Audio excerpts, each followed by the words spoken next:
As we mentioned, summer break is starting early for the House of Representatives, with the Rules Committee paralyzed by Democratic motions on information relating to Jeffrey Epstein. But the work still continues, with a bipartisan group of House members pushing for the impossible in Congress, a comprehensive immigration reform package that combines border funding, security, and legal status for long-term undocumented immigrants. And joining me now is New York Democratic Congresswoman Laura Gillen. Congresswoman, let's first start with his bipartisan immigration bill. You've said that you hope Speaker Mike Johnson will take the bill under consideration. Have you gotten any indication what it will take to get this bill to the floor? Look, I came to Congress with a mandate from my voters, as did the Congress people elected across this country. People want immigration reform. Our system has been broken for too long. They want our border secure. They want a pathway to citizenship so people can come in lawfully. They want illegal people who are breaking the law deported out of our country.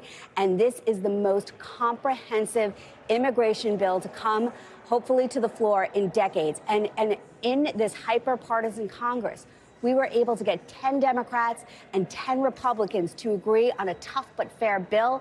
And I really hope my colleagues will join me, because we owe it to our constituents. Now, you mentioned pathway to citizenship, but there is some disagreement as to exactly what that means in this particular package, including for people that have already entered the country illegally, and there is an opportunity for them to get under a guest worker program. But that program would specifically not allow them a pathway to citizenship.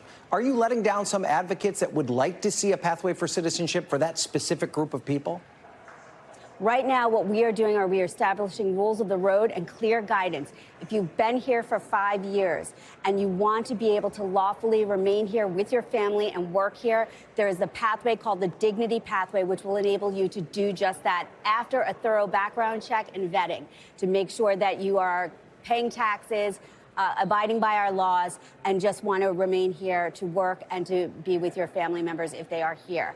What we're also doing in this bill, which is something that's been needed for decades, is fixing our broken asylum system. So people who want to come here and have a claim of asylum can have their claims processed in 60 days instead of the current 7-year backlog that is tying up our asylum system and making it uncertain if people can stay here, if they have valid claims, and also keeping people here who maybe don't have the right to be here. So that would find a way for those folks to get here and to stay in this country if they do, in fact, have a valid asylum claim. Plus, it also takes that adjudication process out of the United States and has people apply outside our jurisdiction and outside our borders. And then if they have a valid claim and they are adjudicated to have a rightful claim to asylum, then they can come into our country. You did vote against the one big beautiful bill, as Republicans have deemed it. It did have tens of billions of dollars for enforcement for ICE. If that had been just all by itself, not with all the other provisions in that act, would you have voted yes for increased funding for ICE? I believe that we need to secure our border. We need to add resources to our border, to increase our technology there, to increase barriers where appropriate, to make sure we are keeping our country safe. I also believe, like the majority of Americans, people who are here and undocumented who are committing crimes need to be deported. Okay, so I would have supported initiatives for that. Okay, so let's talk now about politics. New York City mayoral candidate Zohran Mamdani was in Washington to meet with Democratic lawmakers last week. Have you met with him yet? And do you still believe that he's too extreme to lead New York City? I have not met with Mr. Mamdani, and I don't agree with Mr. Mamdani's policies. I do not think that cratering the New York City economy will be good for my constituents. My constituents work in New York City. Their kids live in New York City. And the policies that he is threatening to saddle New York City with will crater our economy, and will have reverberating effects across New York State. But New York City voters have to pick someone, right? So if it's not Mamdani, who the Democratic voters in New York City picked, who is it? Is it Andrew Cuomo? Is it the current mayor, Eric Adams? The field is still emerging. We'll see who is left standing on Election Day. But you don't have a preference right now? I don't vote in New York City, but the reason I'm getting involved and weighing in is because I believe that Zohran Mamdani is a threat to my constituents. He is not the right face for the Democratic Party.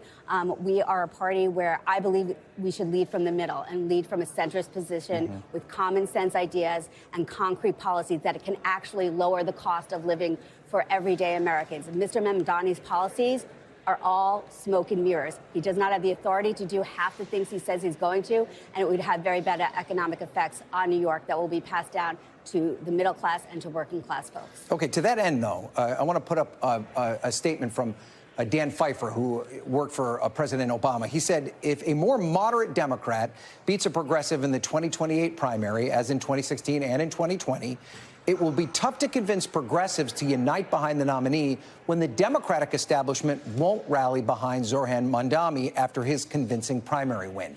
At some point, don't Democrats have to come together, even if you don't agree on every single issue? I think in 2028, progressives will not unite to go support a Republican. And so but is that enough? So what's going to happen in New York City then? Is Curtis Sliwa going to win in New York City? I mean, someone has to pick someone in this race, right? If I could tell you who's going to win elections, I would be a great soothsayer. I don't know who's going to win this election. I know what my policy is, and my policy is I do not support Zohran Mamdani in this election. And I do believe 100% that the Democratic nominee for president in 2028 should be a centrist, moderate, common sense Democrat, because that's where the majority of Americans are, not on the fringes. Okay, and moving on, I don't know if you saw that the president's son, Hunter Biden, gave an interview yesterday. He was critical of the efforts to get his father to end his bid back in 2024. Do you think, I should say, that President Biden made the right decision by stepping out of that race in 2024? I think it was probably the right decision. I wasn't there. I wasn't in Congress at the time, but I was very concerned after I saw the debate. Okay. All right. Congresswoman Laura Gillen, we're going to leave it there. Thank you so much for joining us. I appreciate it. Thank you.